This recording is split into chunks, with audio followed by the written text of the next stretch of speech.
Paulo, magpapatayo na ng bahay para kay Kim. Handa na nga ba ang pakasalan ang aktres?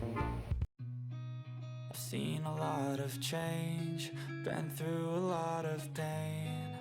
Some things are not the same as they were a year ago, but all will be okay.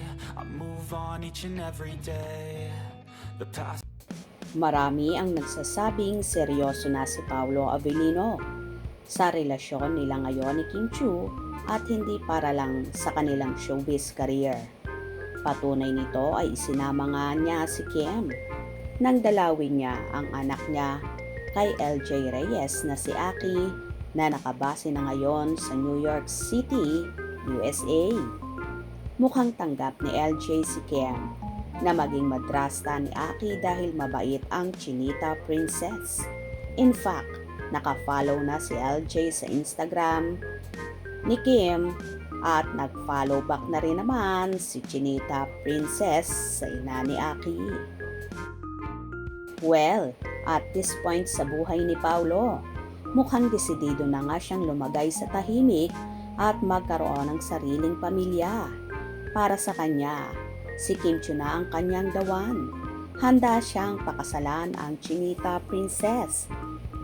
In fact, nagpasabi na raw si Paulo sa pamilya ni Kim na balak na niyang mag-propose sa aktres. Pinaghahandaan na rin ng aktor ang pagpapatayo ng sariling bahay. Samantala si Kim ay handa na ring magpakasal tulad ng mga kaibigan niyang sina Angelica Panganiban at Maha Salvador. Mukhang nakita na nga ni Paulo kay Kimi ang mga katangian na hinahanap niya sa isang babae na makakasama niya sa kanyang buhay hanggang sa pagtanda.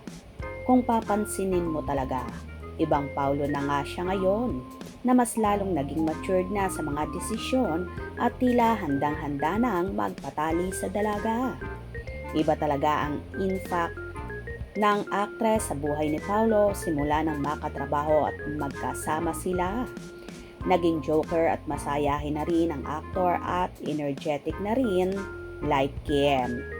Kamakailan nga ay napapabalita rin na nagpunta na si Paulo sa bahay ni Kim para makilala ng personal ang buong pamilya ng dalaga na mukhang boto naman ang kaanak ni Kim sa aktor, lalong higit ang ate lakam ni Chinita Princess. Samantala may mga fanay naman na nagsasabi na masyado pa raw maaga para pakasal si Kimi at dapat daw kinikilalan niyang mabuti si Paulo bago magdesisyon ng kasalan, lalo pat ilang relationship na niya ang nag-failed siya. Kaya daw dapat maging maingat na ang multimedia idol. By the way, alam naman siguro ni Kim ang kanyang gagawin dahil hindi naman sila bata na ni Paulo at nasa tamang edad na rin sila. Kaya kung nagmamahalan sila, why not? Kung gusto na nilang pakasal, ang mahalaga, happy sila at very contented sa isa't isa at stable na rin naman ang source of income nila. For sure, sobrang happy ng kanilang supporters kung mauuwi na nga sa kasalan ang Kim Pao. Hope you enjoyed.